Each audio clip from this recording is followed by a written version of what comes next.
কি গো, হেবি জোর খিদে পেয়েছে, একটু খেতে দাও না। আমার শরীরটা খুব খারাপ লাগছে। রান্নাঘরে যাও, রান্না করা আছে, গিয়ে বেড়ে একটু খেয়ে নাও।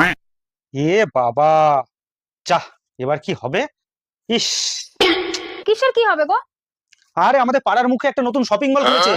সবকিছুর উপরে 50% ডিসকাউন্ট দিচ্ছে। আবার 2000 টাকার কেনাকাটা করলে একটা করে ভালো ভালো গিফট দিচ্ছে। পাড়ার সব দেখি 4টে 5টা করে গিফট নিয়ে যাচ্ছে। আমি একজনকে জিজ্ঞেস করলাম, সে বললো, আমি তো ভাবলাম বাড়িতে গিয়ে তোমাকে নিয়ে এক্ষুনি বেরোবো গিয়ে কেনাকাটা করতে।